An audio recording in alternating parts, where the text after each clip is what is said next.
My truck broke down in a storm, so I ran to pick up my wife at her company party. The valet saw me soaked and tossed a Bentley key at my chest. "Hey, driver, the manager's husband wants the car now. They're going to a hotel." I looked at the key shaking, but I am the husband, and that wasn't my car. "I'm glad to have you here. Follow my story until the end and comment the city you're watching from, so I can see how far my story has reached." The rain hit my windshield like bullets, each drop exploding into 1,000 smaller pieces before the wipers could sweep them away. My old Ford pickup had been making that grinding noise for weeks, but I kept telling myself it could wait until after the holidays. Tonight it finally gave up on me completely, steam rising from under the hood like a white flag of surrender.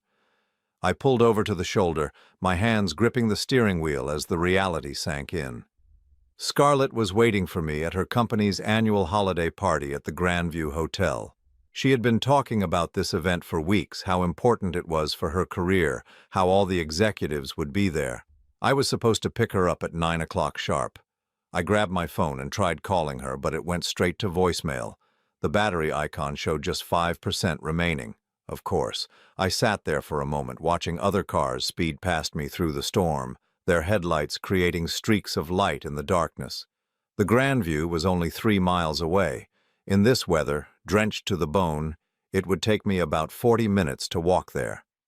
I stepped out into the storm and immediately regretted not bringing a proper coat. The wind cut through my thin jacket like it was made of paper. My work clothes, a simple button-down shirt and khakis, were soaked within the first block. By the time I reached the hotel, my hair was plastered to my forehead and water was squishing in my shoes with every step. The Grandview Hotel stood before me like a fortress of wealth and elegance. Golden light poured from its massive windows, and I could see figures moving inside, shadows of people living lives I could barely imagine. The marble steps leading to the entrance were slick with rain, and I climbed them carefully, feeling more out of place with each step. A young valet, probably in his early 20s, stood under the covered entrance. He was dry and warm in his burgundy uniform, looking at his phone while expensive cars pulled up every few minutes. When he saw me approaching, his expression shifted from boredom to something between pity and annoyance. "Sir, the service entrance is around back," he said without looking up from his phone. "I'm here to pick up my wife," I replied, wiping rain from my face. "She's at the company party." He glanced at me again, taking in my soaked clothes and probably calculating how much I was worth based on my appearance. "Company party's on the 3rd floor, but you might want to," he gestured vaguely at my wet condition. "I'll be fine," I said, moving toward the entrance. That's when everything changed. A black Bentley pulled up to the curb, its engine purring like a contented cat. The valet immediately straightened, suddenly professional and eager. He hurried toward the car, but before he could reach it, another valet appeared and handed him a set of keys. "Hey, driver," the second valet called out, looking directly at me. "The manager's husband wants the car ready. They're heading to the hotel after the party." He tossed the keys at my chest, and I caught them reflexively. They were heavy, expensive-looking, with the Bentley logo gleaming even in the dim light. I stared at them, confusion washing over me like another wave of cold rain. "I'm sorry, what?" I asked, but the valet had already turned away to help someone else. I looked at the keys in my palm, then at the Bentley, then back at the keys. My heart started beating faster, but I couldn't understand why. "The manager's husband," he had said. Scarlett was a manager at her company, but I was her husband, and this definitely wasn't my car. The first valet noticed my confusion and walked over. "Problem with the keys, sir?" "These aren't mine," I said, holding them out. He frowned. "You're not here for Mrs. Scarlett's husband. The guy in the gray suit said his driver would be here by 9:30. My mouth went dry. "Mrs. Scarlett?" "Yeah, the regional manager. Real nice lady. Been working here for the party setup all week. Her husband's been great too, very generous with tips." He paused, studying my face. "You okay, sir? You look a little pale." I couldn't speak. The keys felt like they weighed 1,000 pounds in my hand. Mrs. Scarlett, her husband, the guy in the gray suit. The words repeated in my mind like a broken record, each repetition making less sense than the last. "Where is he?" I managed to ask. "This husband?" "Upstairs at the party, I assume. Tall guy, well-dressed, drives this Bentley." The valet gestured toward the gleaming black car. "Real class act, not like some of the jerks we get here." I stared at the hotel entrance, my mind racing. There was another man at that party presenting himself as Scarlett's husband, someone who drove a Bentley, someone who was well-dressed and generous with tips. Someone who was everything I wasn't. The valet was still talking, but his words sounded like they were coming from underwater. I handed the keys back to him without saying anything and walked toward the hotel entrance on unsteady legs. The doorman, an elderly man with kind eyes, held the door open for me. "Rough night out there," he said sympathetically. "You have no idea," I replied. The lobby of the Grandview was exactly what I expected. Marble floors that reflected the light from crystal chandeliers, the soft sound of a piano playing somewhere in the distance, and the subtle scent of expensive perfume and fresh flowers. I felt like I was tracking mud into a church. I found the elevators and pressed the button for the third floor. As the doors closed, I caught a glimpse of myself in the polished metal surface. I looked exactly like what I was, a working man who had been caught in a storm, out of place in a world of wealth and sophistication. My reflection seemed to be asking me the same question that was echoing in my head. What are you going to find up there?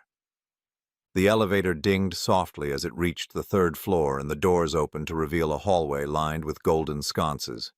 I could hear the sound of laughter and conversation coming from the end of the hall, along with the soft melody of what sounded like a jazz quartet. I walked toward the sound, my wet shoes squeaking against the marble floor. With each step, my heart pounded harder. I told myself there had to be a reasonable explanation. Maybe there was another Scarlett at the company. Maybe the valet had been confused. Maybe I was overthinking everything, but deep down I knew something was terribly wrong. As I reached the entrance to the ballroom, I could see inside through the open doors. The party was in full swing. Men in expensive suits and women in elegant dresses moved around the room like dancers in a carefully choreographed performance. Waiters carrying silver trays weaved between the guests, offering champagne and hors d'oeuvres that probably cost more than I made in a day. And there, near the far wall, I saw her. Scarlett stood beside a tall man in a perfectly tailored gray suit. She was wearing a red dress I had never seen before, something that probably cost more than our monthly mortgage payment. Her hair was styled differently, more sophisticated than usual, and she was laughing at something the man had said. But what made my blood run cold wasn't the way she looked. It was the way she was looking at him. She had her hand on his arm, the same gesture she used to make with me when we were first dating. The same tilt of her head when she was being flirtatious. The same smile that I thought was reserved for me alone. The man leaned down and whispered something in her ear, and she threw her head back and laughed. It was the laugh I remembered from our honeymoon, from the early days of our marriage when everything was still magical and full of possibility. I stood there in the doorway, water still dripping from my clothes, watching my wife of 22 years act like she was falling in love with someone else. And that's when I realized the valet had been right. There was another man at this party presenting himself as Scarlett's husband. The only problem was I didn't know if I was looking at an imposter or if I was the one who didn't belong. I stood frozen in that doorway for what felt like hours but was probably only minutes. The sound of the party swirled around me, laughter, clinking glasses, the soft murmur of sophisticated conversation. But all I could focus on was Scarlett, and the stranger in the gray suit who seemed to know her better than I did. My first instinct was to march across that room and demand an explanation. But something held me back. Maybe it was the way everyone in that room looked so polished, so confident, so different from me in my soaked work clothes, or maybe it was the growing realization that I might not like the answers to the questions I wanted to ask. Instead, I stepped into the room and tried to blend into the background. It wasn't hard. In a room full of executives and their perfectly dressed spouses, a middle-aged construction worker in wet khakis might as well have been invisible.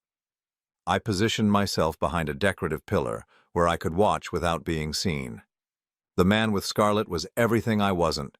tall, probably in his early 50s, with silver hair perfectly styled and a confidence that seemed to radiate from every pore. His suit probably cost more than I made in 3 months, and he wore it like he was born to it. "Marcus, you're terrible," I heard Scarlett say, her voice carrying across the room during a momentary lull in the music. Her laugh followed, that musical sound that used to make my day better just by hearing it. Marcus. So that was his name. I watched as he placed his hand on the small of her back, a gesture so intimate and familiar that it made my stomach clench. She didn't pull away. She didn't look uncomfortable. If anything, she leaned into the touch. A waiter approached them with a tray of champagne, and I heard Marcus say, "2 glasses, please. My wife and I are celebrating." My wife. The words hit me like a physical blow. I gripped the marble pillar so hard my knuckles turned white. This wasn't some innocent misunderstanding or office flirtation. This man genuinely believed he was married to my wife. Or maybe he didn't believe it. Maybe he knew exactly what he was doing. I forced myself to move closer, staying in the shadows but getting near enough to hear their conversation more clearly. A group of other executives had joined them, and I listened as introductions were made. "Have you met Marcus and Scarlett?" a woman in a blue evening gown was saying. "They're absolutely perfect together. High school sweethearts, can you believe it?" High school sweethearts? Scarlett and I had met at a community college when she was 24. We'd been together for 25 years, married for 22 of them. What was she telling these people? "Oh, we're embarrassingly romantic," Scarlett replied, her hand finding Marcus's arm again. "Marcus still brings me flowers every Friday, just like he did when we were teenagers." I felt like I was going to be sick. Every Friday for the past year, I had been working late at the construction site, trying to earn overtime to help with our finances. Scarlett had never complained about the long hours. She'd said she understood we needed the money. Now I realized why she'd been so understanding. She had been spending her Friday evenings with someone else. "How long have you two been married?" another man asked. 3 wonderful years, Marcus replied without hesitation. "Best decision I ever made." 3 years. They were claiming to have been married for 3 years, but I had been married to Scarlett for 22 years. The math didn't add up, unless one of us wasn't really married to her at all. I needed to get closer. I needed to hear more. But as I started to move, I nearly collided with a woman carrying a tray of empty glasses. "Oh!" she exclaimed, steadying herself. "I'm so sorry. I didn't see you there." Her voice was loud enough that several people nearby turned to look, including Scarlett. Our eyes met across the room, and for a moment the world stopped spinning. I expected to see surprise, guilt, maybe even fear in her expression. Instead, I saw something much worse: annoyance. She said something to Marcus, then started walking toward me, but not with the hurried step of someone rushing to greet their husband. She moved with the measured pace of someone dealing with an unwelcome interruption. "George," she said when she reached me, her voice cool and controlled. "What are you doing here?" The question caught me off guard. What was I doing here? "I came to pick you up," I said. "Remember? We agreed I'd get you at 9 o'clock. She glanced around, seemingly checking to see if anyone was listening. "I told you I'd get a ride home with a colleague tonight." "No, you didn't. I was certain of this. You specifically asked me to pick you up. You said it was important that I meet your coworkers." Scarlett's jaw tightened almost imperceptibly. "You must be confused. And you're wet." "My truck broke down. I walked here in the rain because I thought you were waiting for me." For just a moment something flickered across her face. Was it guilt? Pity? But it was gone so quickly I might have imagined it. "Well, as you can see, I'm fine. You should go home and get dry. I'll be home later tonight." She started to turn away, but I caught her arm. "Scarlett, who is that man you were talking to?" "What man?" "The one in the gray suit, Marcus." Her expression hardened. "He's my boss, and you're making a scene." "Your boss? He told people you were married. You're being ridiculous, George. You're tired, you're wet, and you're not thinking clearly. Go home." But I wasn't ready to leave, not when nothing made sense. If he's just your boss, why did the valet downstairs think he was your husband? What valet? What are you talking about? The kid outside. He gave me keys to a Bentley, said they were for your husband. Said the guy in the gray suit was generous with tips. Scarlett's face went pale, but she recovered quickly. You're confused. Maybe you should see a doctor. This paranoid thinking isn't healthy. Paranoid thinking. She was trying to make me doubt my own sanity, and for a moment it almost worked. But I knew what I had heard, what I had seen. "I want to talk to him," I said. "Absolutely not. You're embarrassing yourself and you're embarrassing me. Go home, George, now." There was something in her voice I had never heard before, a hardness, a finality that made it clear this wasn't a request. I looked over her shoulder and saw Marcus watching us. He said something to the group of executives, then started walking in our direction. My heart began racing again. "Is everything all right, darling?" Marcus asked when he reached us. His voice was smooth, cultured, with just a hint of what sounded like an old money accent.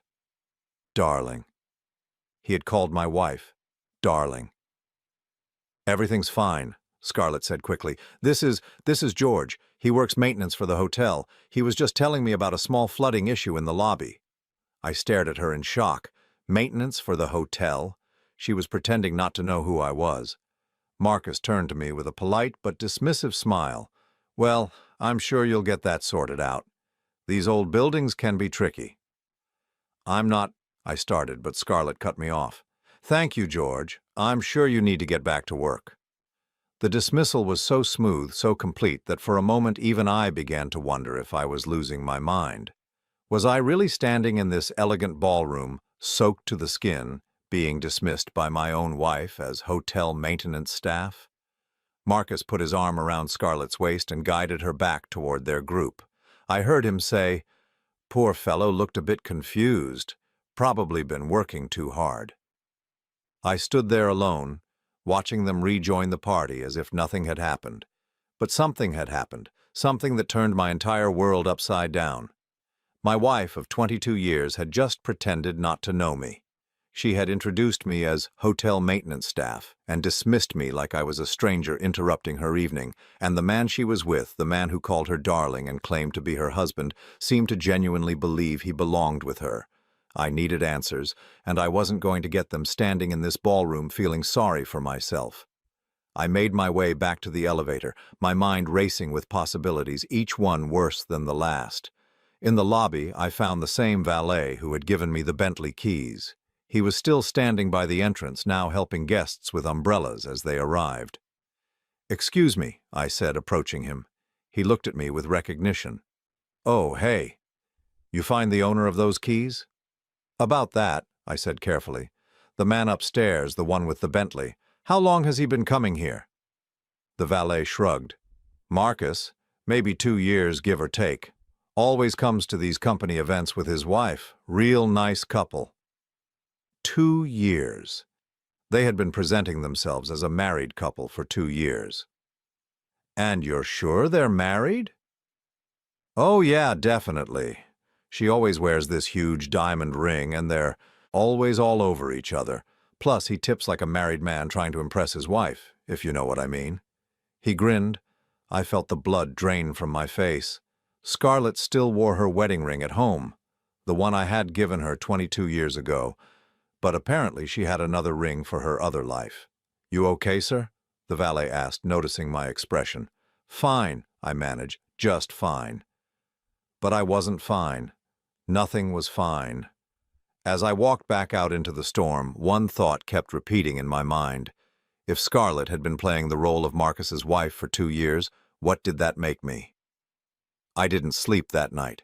I couldn't. Every time I closed my eyes, I saw Scarlett's face when she pretended not to know me. Heard Marcus calling her darling, remembered the valet talking about the married couple who had been coming to events for 2 years. Scarlett came home at 2:30 in the morning. I heard her heels clicking against the hardwood floor in the hallway, then the soft sound of her removing them by the front door. She was trying to be quiet, probably thinking I was asleep. I lay in bed, staring at the ceiling, listening to her move through the house. She went to the kitchen first.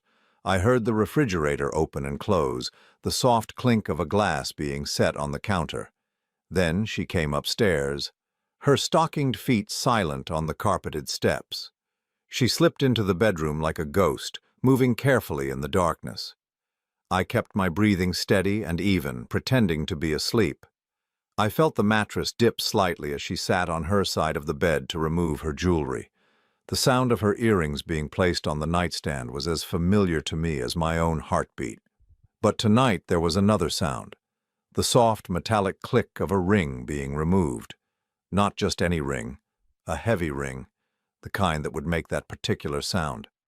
The diamond ring the valet had mentioned. She slipped under the covers, and I waited for her to say something, anything. An explanation, an apology, even a lie would have been better than the silence, but she simply turned away from me, and within minutes her breathing became slow and regular. How could she sleep?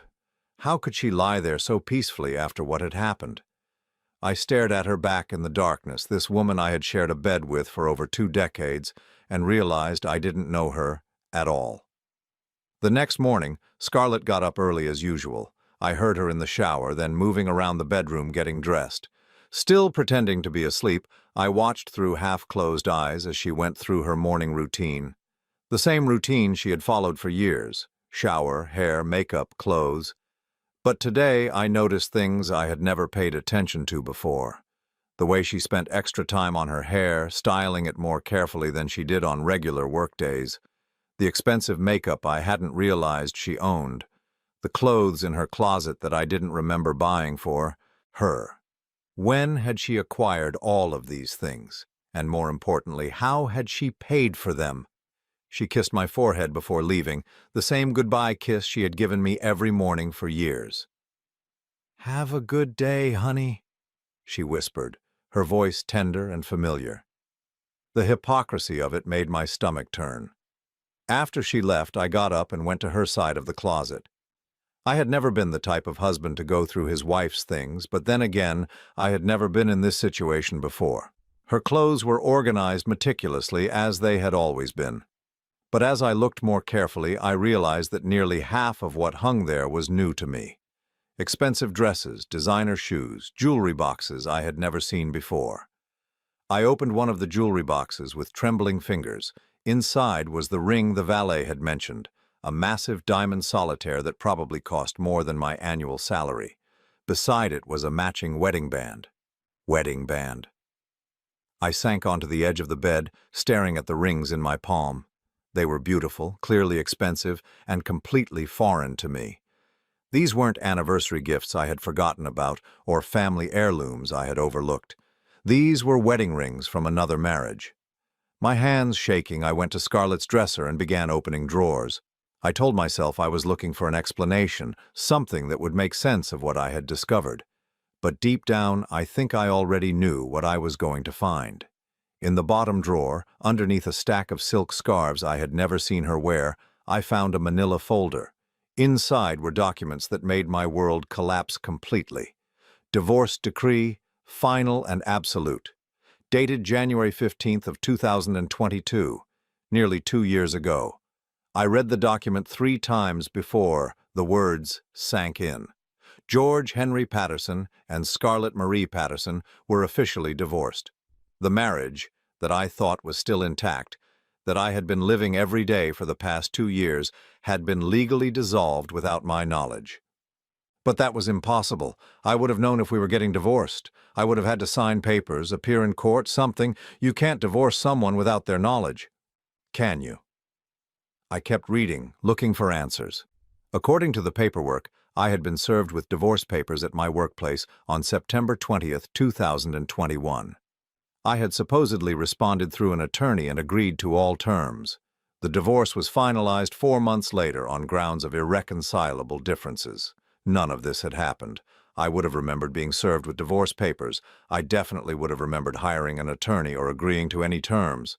Unless I thought back to September of 2021. That had been during the Johnson construction project, the biggest job our company had taken on. I had been working 16-hour days, 6 days a week for 3 months straight. I barely remembered that period of my life. I came home exhausted, ate whatever Scarlett had left for me, and fell into bed. There had been a lot of paperwork during that time: insurance forms for the job site, tax documents Scarlett had asked me to sign, refinancing papers for the house that she said would lower our monthly payments. I had signed dozens of documents without reading them carefully, trusting my wife to handle our finances as she always had. Had some of those papers been divorce documents? I found my answer in the next folder: copies of my own signatures on legal documents I had never seen before, but they were definitely my signatures. I recognized the particular way I wrote my name, the slight slant to the letters that had been consistent for decades. Scarlett had somehow gotten me to sign my own divorce papers without my knowledge. I sat on our bedroom floor, surrounded by evidence of a legal proceeding I had unknowingly participated in, trying to understand how this could have happened. According to these documents, I had agreed to give Scarlett full ownership of our house, our joint savings account, and her retirement benefits. In exchange, she had agreed not to seek alimony and to pay all court costs. It was a generous settlement from my perspective. Too generous. Why would I have agreed to give up everything? Why wouldn't I have fought for half of our shared assets? The answer was in another document buried deeper in the folder, a psychological evaluation that painted me as an unstable individual struggling with anger management issues and potential substance abuse problems. The evaluation recommended that for the safety of all parties involved, the divorce should be processed quickly and quietly. I had never had anger management issues. I had never abused substances. I had never even raised my voice to Scarlett in all our years of marriage, but according to this document signed by a Dr. Helena Morrison, I was a dangerous man who posed a threat to his wife's well-being. I'd never heard of Dr. Helena Morrison. I had certainly never been evaluated by her. The psychological evaluation was dated October 5, 2021, just 2 weeks after I had supposedly been served with divorce papers.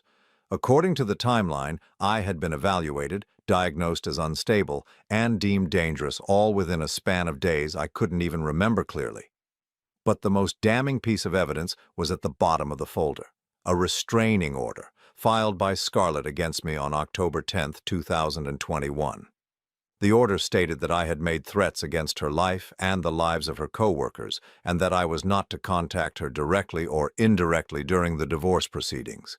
According to these papers, I had threatened to kill my wife and her colleagues. I had been so dangerous that she needed legal protection from me, and all of this had happened while I was working 16-hour days and coming home to quiet dinners with the woman who was apparently afraid for her life. None of it made sense. But it was all there in black and white, signed and notarized and filed with the county clerk. I was no longer married to Scarlett. I hadn't been married to her for almost 2 years. Every morning kiss, every I love you, every shared meal and conversation had been a lie. While I had been living as her husband, she had been legally free to marry someone else, and apparently she had.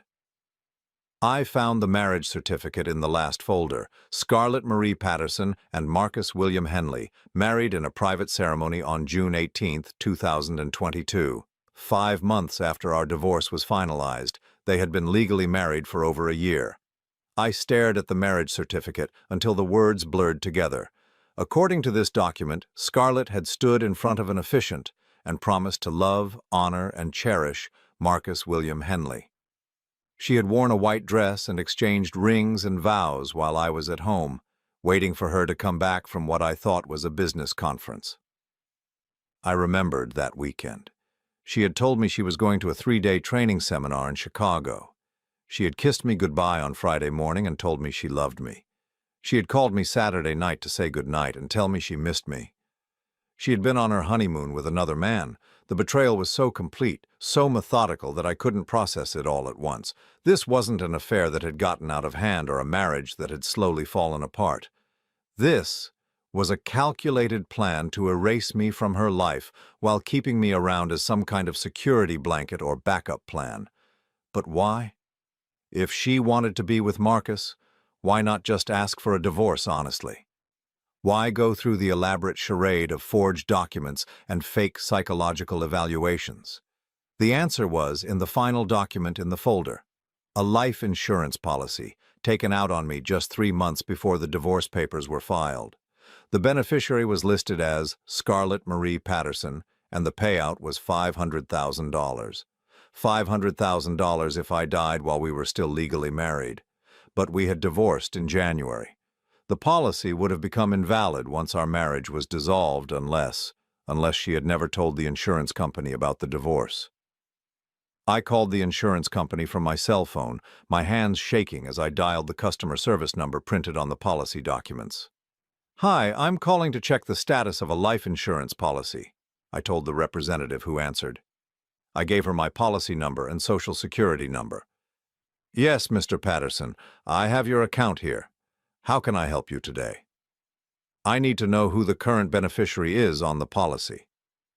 "The beneficiary is listed as Scarlett Marie Patterson, your spouse. Is there a change you'd like to make?" "And the policy is still active?" "Yes, sir." "Your premiums are current and the policy is in good standing. The coverage amount is $500,000 as you requested when you opened the policy." I hung up without saying goodbye. Scarlett was still collecting premiums on a life insurance policy that listed her as my spouse and beneficiary, even though we had been divorced for almost 2 years and she was married to someone else. If something happened to me, she would collect $500,000 that she had no legal right to claim. I sat in our bedroom, her bedroom, I realized, surrounded by the evidence of my own erasure, and understood finally what had been done to me. I had been systematically removed from my own life, divorced without my knowledge, and kept around as an unwitting insurance policy. Literally.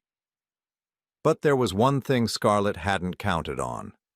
I was still alive, I had found the truth, and I was not the weak, confused man she apparently thought I was.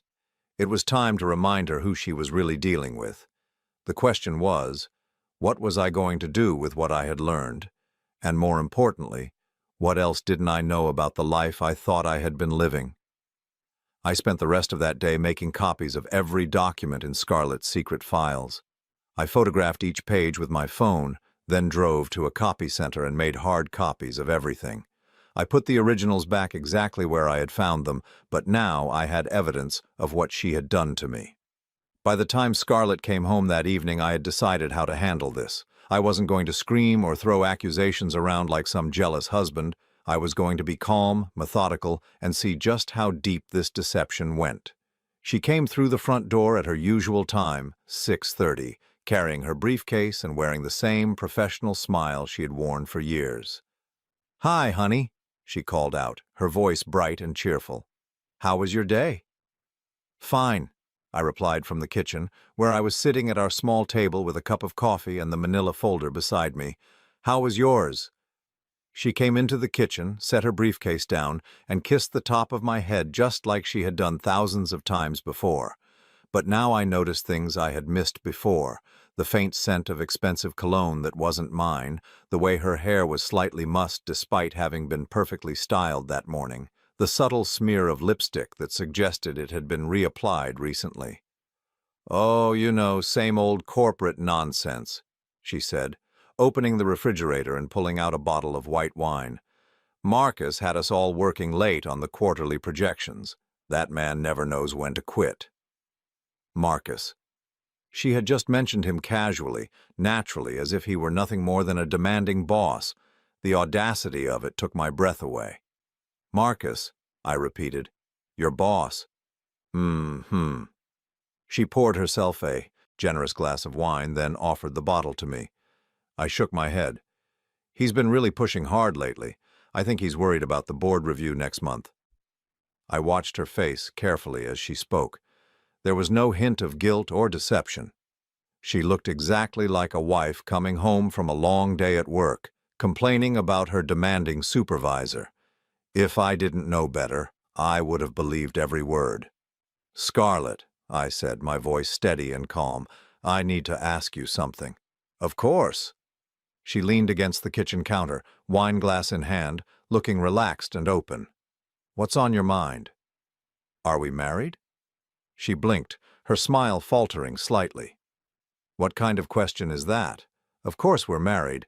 George, you're starting to worry me with these strange questions lately. I mean legally married. Right now, today, are we legally husband and wife? Her grip on the wine glass tightened almost imperceptibly. George, what's brought this on? You've been acting so paranoid lately. I reached for the manila folder and placed it on the table between us. I found some interesting documents today.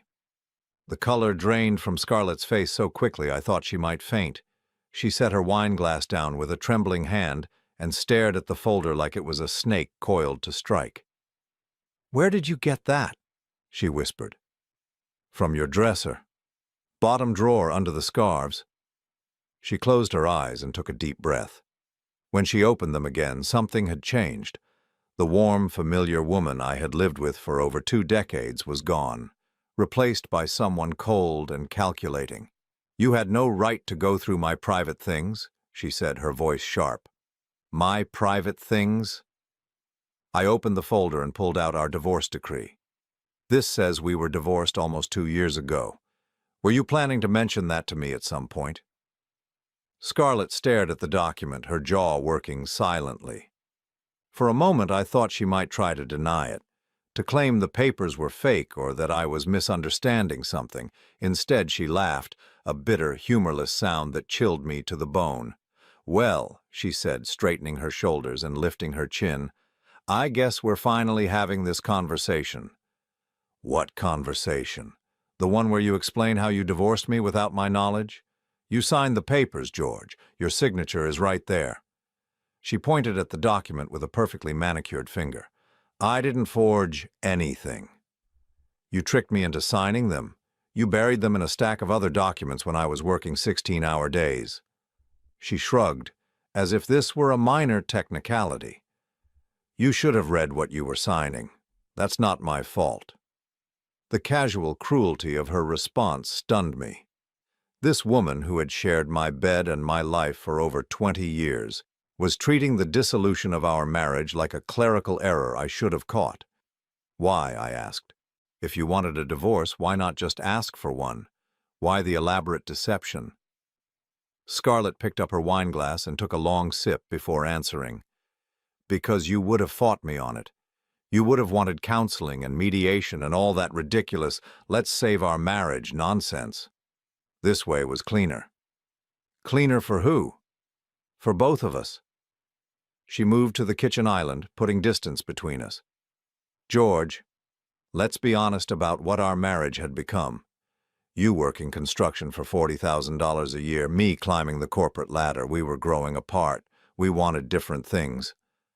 I wanted my wife to be honest with me. Apparently that was too much to ask. Don't be dramatic. Her voice was getting sharper, more impatient. You got the house, I handled all the paperwork, and now we can both move on with our lives. It's better this way. I pulled out the marriage certificate and placed it on the table. Move on with our lives? You mean like when you married Marcus 5 months later? For the first time since I had confronted her, Scarlett looked genuinely surprised. She hadn't expected me to find that document. You've been married to another man for over a year, I continued. While I've been living here thinking I was your husband, you've been playing house with someone else. Marcus gives me the life I deserve, she said, lifting her chin defiantly. He's successful, respected, cultured. He can provide for me in ways you never could. The words hit me like physical blows. I provided for you for 22 years. You provided a roof over my head and food on the table. That's not the same thing. She gestured around our modest kitchen with obvious distaste. Look at this place, George. Look at what our life together was. Marcus took me to Paris for our honeymoon. When was the last time you took me anywhere? When was the last time you told me you wanted to go somewhere? I shouldn't have had to tell you. You should have known. You should have wanted to give me those things. I stared at her, trying to reconcile this bitter, entitled woman with the person I thought I had married. What about the life insurance policy? Her face went pale again. What about it? You're still listed as my beneficiary. $500,000 if something happens to me. Except we're not married anymore, so you have no legal right to that money." Scarlett was quiet for a long moment, her fingers drumming against the counter. When she finally spoke, her voice was deadly calm. "You're going to keep paying the premiums on that policy." It wasn't a request, it was a statement of fact. "Like hell I am." "Yes, you are." She moved closer to me, her eyes hard as stones. "Because if you try to cancel that policy or change the beneficiary or cause any trouble at all, I will destroy you." "You've already destroyed me, Scarlett. What else could you possibly do?" She smiled, and it was the coldest expression I had ever seen on another human being's face. "George, you poor, stupid man. Do you think those divorce papers were the only documents I had you sign? Do you really think I would go through all this trouble without protecting myself?" My stomach dropped. "What are you talking about?" "Remember all those refinancing papers you signed? The ones that were supposed to lower our mortgage payments? Those weren't refinancing papers. Those were documents transferring full ownership of this house to me. You signed away your rights to the only home you've ever owned." I felt the room spinning around me. "That's impossible. I would have had to get the title checked, get an appraisal. All taken care of. Amazing what you can accomplish when someone trusts you completely and doesn't read what they're signing." Her smile widened. "This house is mine, George. Legally, completely mine. I could have you removed from the property at any time." "You can't do that. I have squatter's rights, tenant rights." "Do you? Because according to the legal documents, you've been living here rent-free as a guest of the owner. Me. Guests can be asked to leave at any time." The full scope of what she had done to me was becoming clear. She hadn't just divorced me. She had systematically stripped away everything I owned, everything I had worked for, leaving me with nothing. "But I won't kick you out," she continued, her voice taking on a sickeningly sweet tone, "as long as you behave yourself. As long as you keep your mouth shut about Marcus and our arrangement, as long as you continue to pay that life insurance premium and don't cause any trouble." "You want me to keep living here? While you're married to someone else?" "Why not? You're a good roommate, George. You're quiet, you clean up after yourself, and you don't ask too many questions. Well, you didn't until recently." The casual way she was discussing turning me into some kind of kept pet made my skin crawl. "And what do I get out of this arrangement? You get to keep living in the only home you've ever known. You get to maintain the illusion that your life hasn't completely fallen apart. And you get to avoid the embarrassment of everyone finding out how thoroughly your wife outsmarted you. What if I refuse? What if I tell Marcus the truth about you?" Scarlett's expression turned dangerous. "Then I will make your life a living hell. I'll file a restraining order claiming you've been threatening me. I'll have you arrested for trespassing in my house. I'll tell everyone we know that you've been stalking me since our divorce, that you've been making threatening phone calls, that you're dangerous and unstable. No one will believe that. Won't they? George, you're a 57-year-old construction worker whose wife left him for a successful businessman. That's exactly the kind of man who becomes obsessed and dangerous, and I have documentation of your psychological instability from Dr. Morrison. It would be very easy to convince people that you've snapped. I thought about the fake psychological evaluation in the folder, the one that painted me as angry and potentially dangerous. She had been planning this for years, laying the groundwork to destroy my credibility if I ever discovered the truth. "You're insane," I whispered. "I'm practical," she corrected. "I saw what my life was becoming, and I took steps to change it. You can either accept the new reality and live comfortably, or you can fight me and lose everything. Your choice." She finished her wine and set the glass in the sink, then picked up her briefcase. "I'm going upstairs to change. When I come back down, I expect you to have made your decision. Keep paying the life insurance premiums, keep your mouth shut about Marcus, and continue living here as my house guest. Or pack your bags and see how much fight you have left in you." She started to leave the kitchen, then paused in the doorway. "Oh, and George? If you're thinking about going to Marcus and telling him about our little arrangement, you should know that would be very bad for both of you. Marcus doesn't know about the insurance policy or the house or any of this. He thinks I'm divorced and free to marry him. If he found out I was still financially entangled with my ex-husband, it might make him question other things about our relationship. Are you threatening him too? I'm protecting all of us. Marcus gets to keep his perfect wife, you get to keep your home, and I get the life I deserve. Everyone wins. What about love? What about the vows we took? She looked at me with something that might have been pity. George, I stopped loving you years ago. I just didn't see any point in making both of us miserable by talking about it. This way is better for everyone. Then she walked upstairs, leaving me alone in the kitchen with the wreckage of my life spread out on the table before me. I sat there for a long time, staring at the divorce papers and marriage certificates, trying to figure out how I had become a prisoner in my own home, blackmailed by the woman I had loved more than life itself. But as the shock wore off, something else took its place. Not sadness or despair, but a cold, focused anger. Scarlett thought she had checkmated me, that she held all the cards and I had no choice but to accept her terms. She was about to learn that she had seriously underestimated the man she had betrayed. That night, I didn't go to bed. Instead, I sat at the kitchen table with my laptop and a stack of bank statements, determined to understand the full scope of what Scarlett had done to me. If she thought she could blackmail me into silence, she needed to know exactly who she was dealing with. I started with our joint checking account, the one we had shared for over 20 years. The balance showed $2,047, which seemed about right for our monthly expenses. But as I scrolled through the transaction history, I began to see patterns that made my blood run cold. Regular withdrawals of $500 every Friday for the past 18 months. Always on Fridays, always exactly $500.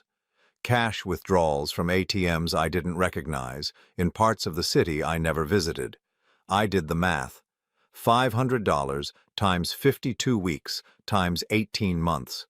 That was $46,800 that had disappeared from our account in small, regular increments.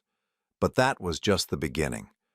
I logged into our savings account, the one where we had been putting away money for our retirement, the account that should have had $82,000 in it.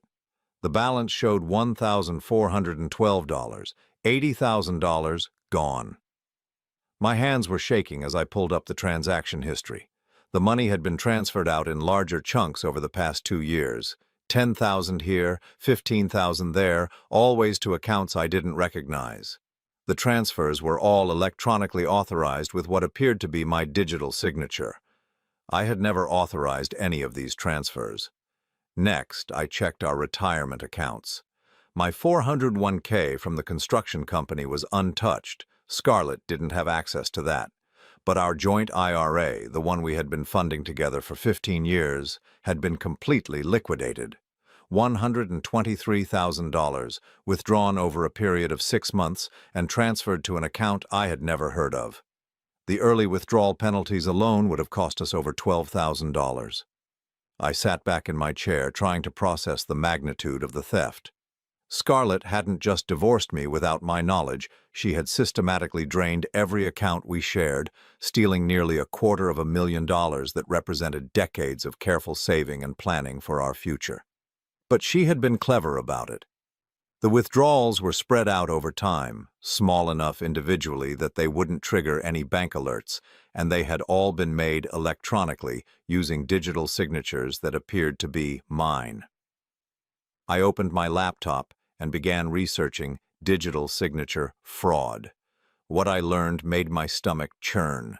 With the right software and a few samples of someone's signature, it was surprisingly easy to create convincing digital authorizations for bank transfers, and Scarlett certainly had access to plenty of examples of my signature from 22 years of shared financial documents.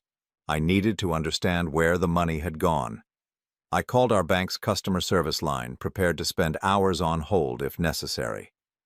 "Good evening, Mr. Patterson," the representative said after I provided my account information. "How can I help you tonight?" "I need information about some transfers from my accounts over the past 2 years, large amounts that I don't remember authorizing." "Of course, sir. Let me pull up your account history." There was a pause as she accessed my records. I see several large transfers to what appears to be another account at First National Bank. The receiving account is listed under the name M. Henley Financial Trust. M. Sir Henley. Marcus Henley. Can you tell me anything else about that account? I'm sorry, sir, but I can only provide information about accounts that you're listed on. Is this your account as well? No, it's not. Then I can't provide any details. However, I can tell you that all the transfers from your accounts were properly authorized with your electronic signature and security codes. What if those signatures were forged? That would be a very serious matter, sir. If you believe there's been fraud on your account, I'd recommend coming into a branch to file a formal complaint. You'll need to bring identification, and we'll need to start an investigation. I thanked her and hung up. An investigation could take months, and in the meantime the money would be long gone, but at least now I knew where it had ended up. In an account controlled by Marcus Henley, the man Scarlett had married. I spent the next several hours digging deeper into our financial records. Credit cards I didn't know we had, with balances totaling over $30,000. A home equity line of credit that had been maxed out at $50,000. Even our car insurance had been changed to a more expensive policy that included coverage I had never requested. Every document showed my forged signature authorizing the changes. By 4 in the morning, I had a clear picture of what had happened. Over the course of 2 years, Scarlett had systematically stolen every penny we had saved together, racked up massive debt in my name, and funneled the money to her new husband. The total amount was staggering, nearly $300,000. $300,000 that represented my entire life's work, gone. But the most infuriating part wasn't the money itself. It was the realization of how long she had been planning this. The first questionable transaction was dated 3 months before she had filed for divorce. She had been stealing from me while still sleeping beside me every night, kissing me goodbye every morning, telling me she loved me. Every interaction we had during that period had been a lie. Every conversation, every shared meal, every moment of intimacy, all of it had been performance art, while she methodically destroyed my financial future. I heard footsteps on the stairs and quickly closed my laptop. Scarlett appeared in the kitchen doorway wearing the silk robe I had given her for Christmas 2 years ago. She looked perfectly composed, as if we hadn't had the most devastating conversation of my life just hours earlier. "You're up early," she said, moving to the coffee maker and starting her morning routine. I couldn't sleep. Guilty conscience? She glanced at me. Over her shoulder, a small smile playing at the corners of her mouth. Something like that. I gestured toward the stack of bank statements on the table. "I've been doing some reading." Her smile faded. "George, we discussed this last night. You need to let this go." "Let what go?" "The fact that you stole $300,000 from our joint accounts." Scarlett's hand froze on the coffee pot. For a moment, the only sound in the kitchen was the soft gurgling of the brewing coffee. "That money was mine too," she said finally, her voice carefully controlled. "Half of it was yours. What gave you the right to take my half?" "You signed the authorizations. You forged my signature. Prove it." She turned to face me, and her expression was completely calm. "Go ahead, George. File a police report. Claim fraud. See how that works out for you." "You don't think I will?" "I think you're smarter than that." She poured herself a cup of coffee and leaned against the counter. "Do you know what happens when someone files fraud charges against their spouse? The authorities look at everything, every transaction, every document, every aspect of your financial life." I felt a chill run down my spine. "What are you getting at?" "Well, they'd probably want to know about that cash withdrawal you made in Vegas 3 years ago. The $5,000 you took out of our savings account for your guys' weekend with the construction crew." "I told you about that trip. You said it was fine." "Did I? Because I don't remember giving you permission to spend $5,000 of our money on gambling and strip clubs." "I didn't gamble or go to strip clubs." "Can you prove that? Do you have receipts showing exactly what you spent the money on?" She took a sip of her coffee, watching me over the rim of her mug. "Because if the police start investigating our finances, that transaction is going to look very suspicious. A middle-aged man taking $5,000 in cash to Las Vegas and coming back with no documentation of how it was spent. I stared at her, understanding dawning on me. You've thought of everything, haven't you? I've been planning this for 3 years, George. Did you really think I wouldn't cover all the angles? What else? What else what? What other traps have you set for me? Scarlett smiled, and it was the most chilling expression I had ever seen. Remember when you hurt your back 2 years ago? You were off work for 6 weeks collecting workers' compensation? I nodded. I had fallen off a scaffold and injured 2 discs in my lower back. The workers' comp had covered my medical bills and 70% of my salary while I recovered. Except you weren't really injured, were you? I have video of you moving furniture and doing yard work during that time. If the insurance company saw that footage, they might want their money back, plus interest and penalties. I was following my doctor's orders. Light activity was part of my physical therapy. Was moving a refrigerator part of your physical therapy? Because I have very clear footage of you helping the Johnsons move their appliances when they remodeled their kitchen. I felt the walls closing in around me. She had been documenting everything, building a case against me for years. Every small transgression, every minor bending of rules, every moment when I had been less than perfect. She had recorded it all and saved it for exactly this moment. Why? I asked, my voice barely above a whisper. Why go to all this trouble? If you wanted out of our marriage, you could have just asked. Because I wanted it all, George. The freedom to be with Marcus, the financial security I deserved, and the insurance policy of keeping you under control. This way, I get everything I want and you can't do anything to stop me. You can't control people's lives like this. It's not sustainable. Isn't it? You're 57 years old, George. You have no savings, no property, no retirement fund, and a work history that includes several red flags that could make you unemployable if the wrong people found out about them. Meanwhile, I'm married to a successful CEO who adores me and treats me like a queen. She finished her coffee and rinsed the mug in the sink. Face reality. You need me more than I need you. The arrangement we discussed last night is the best deal you're going to get. And what happens to Marcus when he finds out the truth about you? He won't find out. You're going to make sure of that. What makes you think I won't tell him everything? Because if you do, I'll destroy both of you. Her voice was matter-of-fact, as if she were discussing the weather.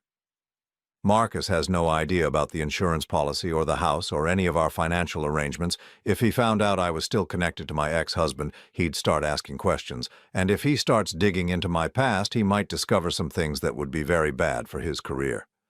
Such as the fact that some of the money I used to start my new life came from his company's accounts. I felt my blood turn to ice. You were embezzled from his company? I borrowed some money that I fully intend to pay back, but if someone wanted to make trouble about it, they could call it embezzlement. How much? Enough that if it came to light, Marcus would be finished. His company, his reputation, his future, all of it would be destroyed. And it would all be traced back to the money he gave me access to as his girlfriend and then his wife. The full scope of Scarlett's plan was finally becoming clear.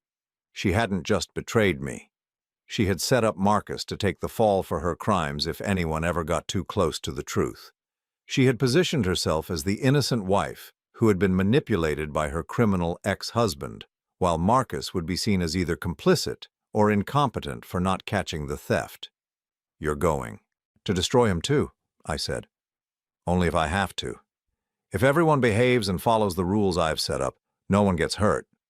Marcus gets to keep his perfect life, you get to keep your home, and I get everything I deserve. And if someone doesn't follow your rules, then they find out how much trouble I can cause. She picked up her briefcase and checked her watch. I need to get to work. Think about what I've told you, George. You have until tonight to decide whether you want to be smart about this or whether you want to find out how much fight you really have left. She kissed my forehead, the same goodbye gesture she had made every morning for 22 years, then walked out the front door. I sat alone in our kitchen, surrounded by evidence of my financial ruin, and realized that Scarlett had made one critical mistake in her elaborate plan. She had underestimated how much a man could hate being backed into a corner, and she was about to learn that when you steal everything from someone, you give them nothing left to lose. I spent that day doing something I'd never done in my 22 years of marriage. I planned my wife's destruction. Not revenge. I wasn't interested in making Scarlett suffer for the sake of suffering, but I was going to dismantle the web of lies and manipulation she had built, piece by piece, until the truth was the only thing left standing. My first stop was Jenkins and Associates, the law firm that had supposedly represented me during the divorce proceedings. According to the documents, a lawyer named Robert Jenkins had advocated for my interest during the settlement negotiations. The receptionist at Jenkins and Associates looked confused when I asked to speak with Robert Jenkins about my divorce case. "I'm sorry, sir, but Mr. Jenkins retired 8 years ago.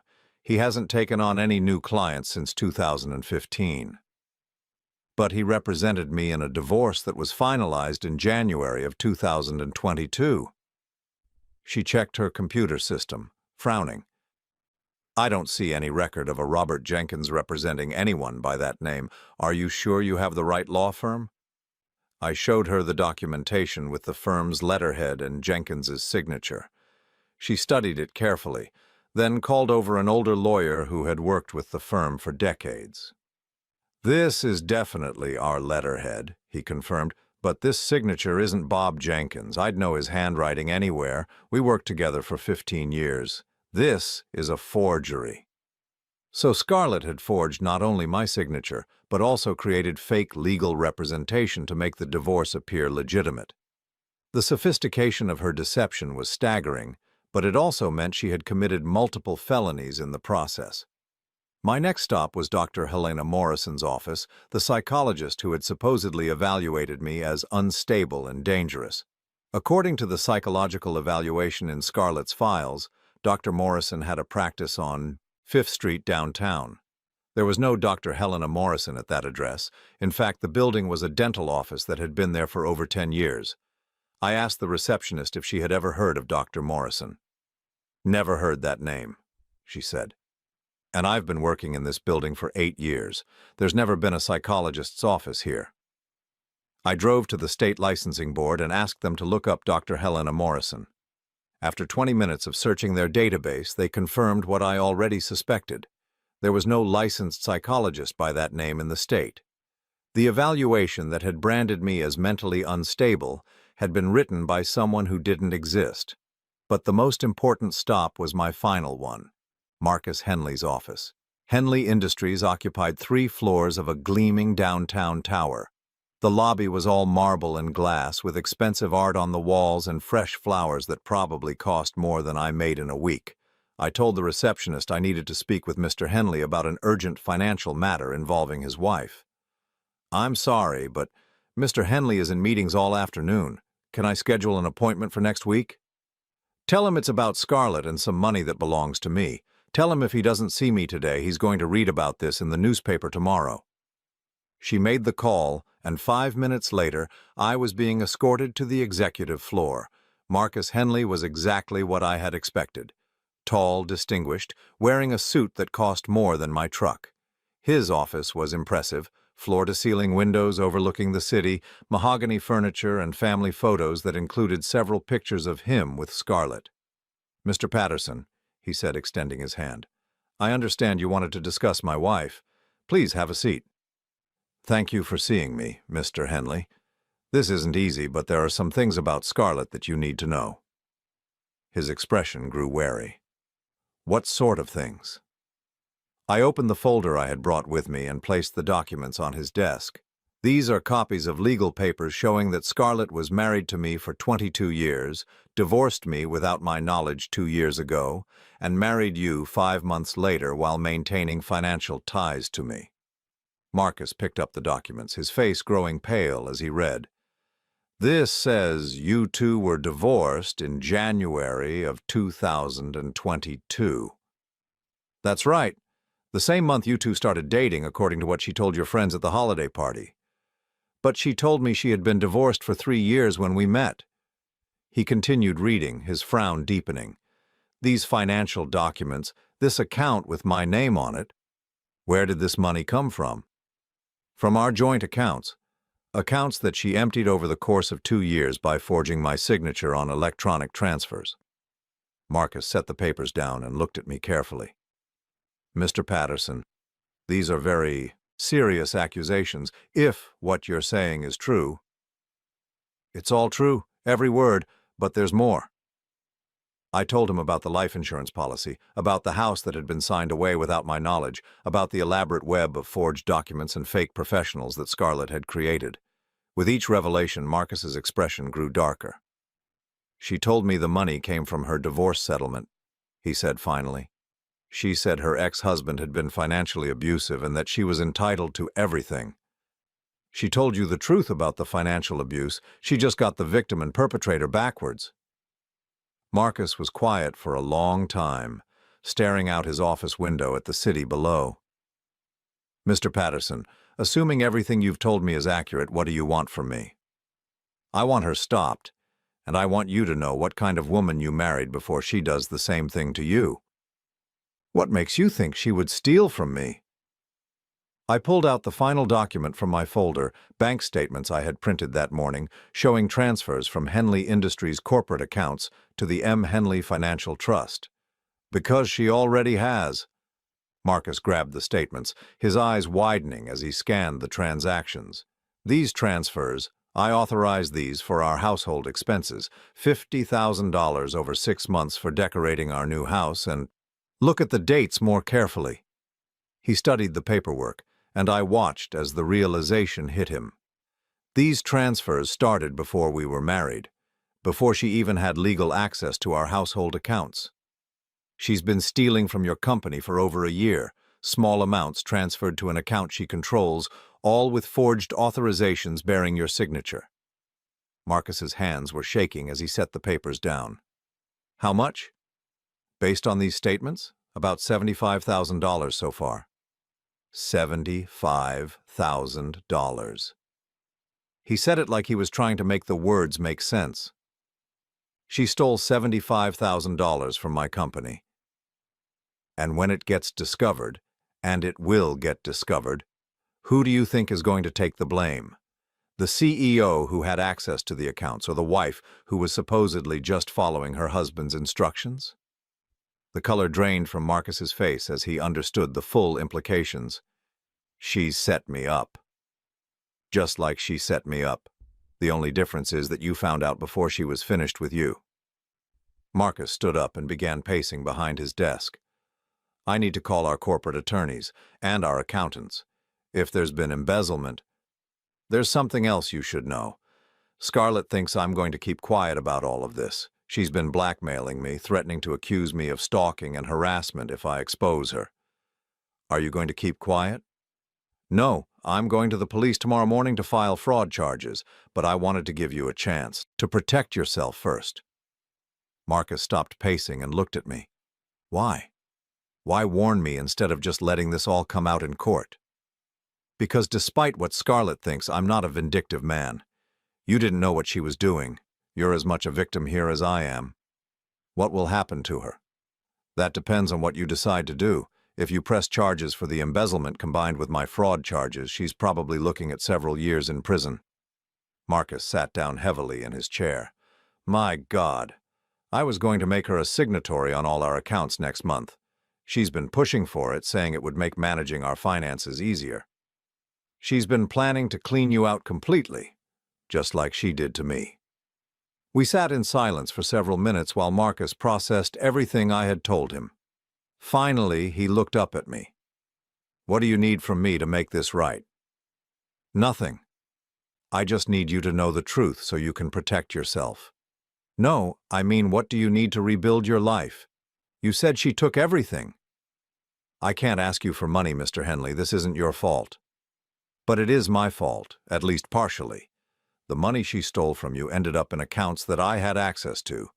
I may not have known where it came from, but I benefited from her crimes. He opened his desk drawer and pulled out a business card. This is my personal attorney. He's going to help you recover everything you lost, and I'm going to make sure you have the resources to start over. I appreciate that, but Mr. Patterson, my wife, my ex-wife, destroyed your life to build hers. The least I can do is help you rebuild what she tore down. 3 hours later, I was sitting in a conference room with Marcus's attorney and a forensic accountant, mapping out a strategy to recover the stolen money and unravel Scarlett's web of fraud. It turned out that when you have unlimited resources and a team of motivated professionals, complex financial crimes become much easier to prove. By the time I got home that evening, Scarlett was already there, preparing dinner like it was any other day. She looked up when I walked into the kitchen, and her smile was warm and familiar. "Hi, honey. How was your day?" "Educational." "Good. I'm making your favorite, pot roast with potatoes. It should be ready in about an hour." I watched her move around our kitchen. Her kitchen, I reminded myself, with practiced efficiency. She looked so normal, so domestic, that for a moment I almost forgot what she had done to me. "Scarlett, we need to talk." "About what?" "About Marcus." Her hand froze on the oven door. "What about Marcus?" "About the fact that I spent the afternoon in his office, showing him all the documents you thought I would never find." The color drained from her face, but she recovered quickly. "That's a very bad idea, George. I warned you about what would happen if you tried to cause trouble." "Yes, you did. You threatened to accuse me of stalking and harassment. You threatened to have me arrested for trespassing in your house. You threatened to destroy what was left of my life." "And I meant every word." "I'm sure you did. But there's one thing you didn't consider." "What's that?"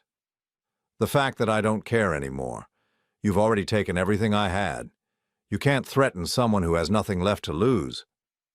Scarlett straightened her shoulders, and I saw a flash of the cold, calculating woman who had orchestrated my destruction. "You have no idea what I'm capable of, George." "Actually, I do. You're capable of forging signatures, creating fake legal documents, stealing hundreds of thousands of dollars, and manipulating two men who trusted you.